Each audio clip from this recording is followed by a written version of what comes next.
Hello friends, welcome back to my channel. আজকে আমি আপনাদের সাথে শেয়ার করব খুব সিম্পল একটা রেসিপি, স্পাইসি বেগুন ভাজা। বেগুন ভাজা করলে অনেক সময় খুব একটা টেস্টি হয় না, এটা হবে একদম মুচমুচে আর হবে দারুণ টেস্টি। চলুন দেখে নেওয়া যাক আজকের রেসিপি।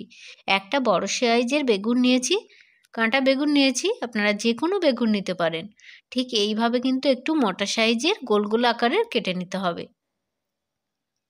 বাই দ্য ওয়ে, আমি সুচি, আপনারা দেখছেন সুচির রান্নাঘর। ঠিক এইভাবে কিন্তু মিডিয়াম সাইজের গোল গোল আকারের কাটতে হবে। বেশি মোটা হলে কিন্তু ভালো লাগবে না, খুব পাতলা হবে না আর খুব মোটা হবে না, মিডিয়াম করে গোল গোল করে কাটতে হবে। ঠিক এইভাবে কিন্তু কাটতে হবে। বেগুনটা এত সুন্দর, একদম নরম আর কচি। এই বেগুনগুলোর টেস্ট কিন্তু দারুণ হয়, মিষ্টি মিষ্টি হয়। বেগুনগুলো আমি ঝটপট করে কেটে নিয়েছি। এখান থেকে আমি 4 পিস কেটে নিয়েছি। 4 পিস নেওয়ার পর এখানে আমি ভালোভাবে ধুয়ে রেখেছি।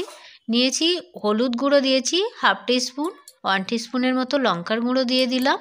যেহেতু আগেই বলেছি এটা স্পাইসি হবে, সেজন্য হালকা গোলমরিচের গুঁড়ো দিয়ে দিলাম। এটা সম্পূর্ণ অপশনাল। আর চিনি অবশ্যই দেবেন, হালকা চিনি দিতে হবে। আর দিয়ে দেব চাট মশলা। চাট মশলা না থাকলে কিন্তু আপনারা ম্যাগির মশলাও দিতে পারেন। যেহেতু আগেই বলেছি এটা স্পাইসি হবে, তাই কিন্তু প্রত্যেকটা কিন্তু উপকরণ লাগবে। আর ওপর থেকে দিয়ে দেবো কাঁচা সর্ষের তেল। বেগুন মাখানোর টেকনিকটা একবার দেখুন। ঠিক এইভাবে কিন্তু মাখিয়ে নিতে হবে। ঠিক এইভাবে ঘষে ঘষে মাখাতে হবে। লবণটা আমি ঠিক একটু পরে দেবো, আগে এটা মাখিয়ে নিই। ঠিক এইভাবে ঘষে ঘষে আলতোভাবে মাখিয়ে নিতে হবে। দেখুন টেকনিকটা একবার, এইভাবে একবার বানিয়ে দেখুন না, ঝটপট তৈরি হয়ে যাবে স্পাইসি বেগুন ভাজা। বাড়িতে কোনো গেস্ট আসলে কিন্তু একবার ট্রাই করতে পারেন। আর শীতের সময় বেগুনটা খুব পাওয়া যায়, বাজারে কিন্তু অ্যাভেলেবেল থাকে। এবার আমি লবণটা দিয়ে দেবো। ঠিক লবণটা এইভাবে ছড়িয়ে দেবো বেগুনের উপর, দিয়ে আবারও ঠিক এইভাবে মিশিয়ে নেব। ঠিক আধ ঘন্টার জন্য, যদি টাইম বেশি থাকে আধ ঘন্টার জন্য রাখতে পারেন, না হলে 5 থেকে 10 মিনিট রাখতেই হবে। ঠিক এইভাবে কিন্তু আমি কিছুক্ষণ রেখে দিয়েছিলাম। এরপর একটা পাত্রের মধ্যে 2 চামচ চালের গুঁড়ো নিয়েছি আর নিয়েছি 3 চামচের মতো বেসন। বেগুনের পরিমাণ বুঝে কিন্তু উপকরণটা নিতে হবে। তার মধ্যে দিয়েছি সামান্য লবণ, হলুদ আর দিয়েছি লঙ্কার গুঁড়ো। ভালোভাবে একটা চামচের সাহায্যে এইভাবে মিক্সড করতে হবে শুকনো উপকরণগুলো। ম্যারিনেশন করা বেগুনগুলো ঠিক এইভাবে কিন্তু উপর নিচ করে একটু মাখিয়ে নিতে হবে বেসনের মধ্যে। ঠিক এইভাবে দেখুন, ঠিক এইভাবে উপর নিচ করে হালকাভাবে মাখাতে হবে।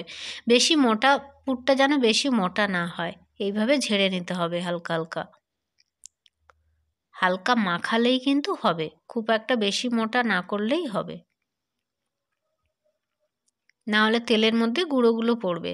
সেই জন্য হালকা কিন্তু ঝেড়ে নিতে হবে। ঠিক এইভাবে কিন্তু মাখিয়ে নেব। ব্যাস রেডি হয়ে গেল আমার। দেখুন কতটা সুন্দর হয়েছে, হালকা হালকা। আর এটা আমি খুব কম তেল কিন্তু এখানে ব্যবহার করব। এবার দেখুন 4টে বেগুন ভাজা আমি করব। প্রথমে আমি একটা বেগুন ভেজে দেখাচ্ছি। ঠিক একটা বেগুন কিন্তু এইভাবে মিডিয়াম টু লো হিটে ঢাকা দিয়ে 5 থেকে 6 মিনিট রেখে দেবো। বেগুনটা ভালোভাবে সেদ্ধ করার জন্য কিন্তু মিডিয়াম টু লো হিটে রাখতে হবে। ঠিক এইভাবে উপর নিচ করেই কিন্তু বেগুনটা ভাজতে হবে। একটু টাইম লাগবে কিন্তু খেতে দারুণ হবে। ঠিক এইভাবে উপর নিচ করে ভেজে নেব। অনেকটাই ভাজা হয়ে গেছে, এটা খেতে দারুণ হবে, একদম মুচমুচে হবে। বন্ধুরা একবার বানিয়ে দেখুন। বাকি যে 3টে ছিল সেটা কিন্তু আমি পাশাপাশি দিয়ে দেব। আপনারা কি লক্ষ্য করেছেন, আমি কিন্তু এখনও তেল ব্যবহার করিনি। ঠিক এরপরেই কিন্তু হালকা ছড়িয়ে দেব তেলটা, খুব একটা বেশি তেল এখানে লাগছে না। দিয়ে আবারও ঢেকে 5 থেকে 6 মিনিট কিন্তু এইভাবে রাখতে হবে। ঠিক 5 থেকে 6 মিনিট পর আবার উপর নিচ করে ভাজতে হবে। আলতোভাবে এইভাবে কিন্তু উপর নিচ করে ভেজে নেব। আবারও কয়েক মিনিটের জন্য লো হিটে এটাকে ঢাকা দিয়ে রাখতে হবে, যাতে বেগুনটা ভালোভাবে সেদ্ধ হয়। বেগুন ভাজা আমার রেডি একদম। গরম গরম ভাতে আর ডাল থাকলে তো কথাই নেই, জাস্ট নিরামিষ দিনে কিন্তু জমে যাবে। ঠিক এইভাবে কিন্তু দেখুন কতটা কালারটাও কতটা সুন্দর হয়েছে। ব্যাস তৈরি হয়ে গেল আমার গরম গরম বেগুন ভাজা। আর কেমন হলো আমার এই রেসিপিটা অবশ্যই কিন্তু কমেন্ট করে জানাতে ভুলবেন না। আর যারা প্রথমবার আমার চ্যানেল দেখছেন প্লিজ চ্যানেলটাকে একবার সাবস্ক্রাইব করে সঙ্গে থাকবেন। সবাইকে থ্যাংক ইউ। দেখা হবে নেক্সট ভিডিওয়ে।